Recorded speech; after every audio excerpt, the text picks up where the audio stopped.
शेतकरी मित्रांनो, आंतरप्रवाही बुरशीनाशकं म्हणजेच आपण पिकाच्या शेंड्यावरती जरी ते बुरशीनाशक फवारलं, तर ते पूर्ण झाडामध्ये भिनतं. शेंड्याकडून मुळाकडे आणि मुळाकडून शेंड्याकडे जाण्याची ताकद या आंतरप्रवाही बुरशीनाशकामध्ये असते. त्याचबरोबर संपर्क पद्धतीची जी बुरशीनाशकं असतात, ज्या ठिकाणी ते बुरशीनाशक पडतं, त्या ठिकाणची बुरशी ते नियंत्रित करतं. शेतकरी मित्रांनो, ब्लू कॉपर, रोको, ॲलिएट, नेटिवो, M45-22 ही बुरशीनाशकं त्यामध्ये सक्रिय घटक कोणता असतो? त्याचबरोबर ही बुरशीनाशकं प्रतिबंधात्मक म्हणून वापर करावा किंवा उपचारात्मक म्हणून वापर करावा. या बुरशीनाशकांची कार्यपद्धती ही आंतरप्रवाही आहे की संपर्क पद्धतीनं हे कार्य करतात. त्याचबरोबर किंग ऑफ फंजिसाइड म्हणजेच बुरशीनाशकांचा राजा कोणतं बुरशीनाशक आहे? कोणतं बुरशीनाशक कोणत्या रोगाला नियंत्रण करतं? त्याचबरोबर फवारणी किंवा आळवणी कशाचा रिझल्ट चांगला येतो?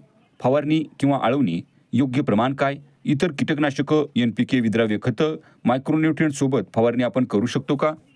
पिकांवरती वेगवेगळे रोग येत असतात. करपा असेल, उशिरा येणारा करपा, लवकर येणारा करपा, पानावरील ठिपके, टिक्का रोग, पावडरी मिल्ड्यू, डावणी मिल्ड्यू, फळसड, मुळकूज असेल, मर रोग असेल, अशा वेगवेगळ्या प्रकारच्या रोगांसाठी कोणती बुरशीनाशकं वापरली पाहिजेत? शेतकरी मित्रांनो, बुरशीनाशकांची सविस्तर माहिती आपल्याला पाहिजे असेल तर या चॅनलला लाईक करा, शेअर करा, सबस्क्राईब करा. खाली दिलेल्या लिंकवरती आपण बुरशीनाशकांविषयी सविस्तर माहिती पाहू शकता.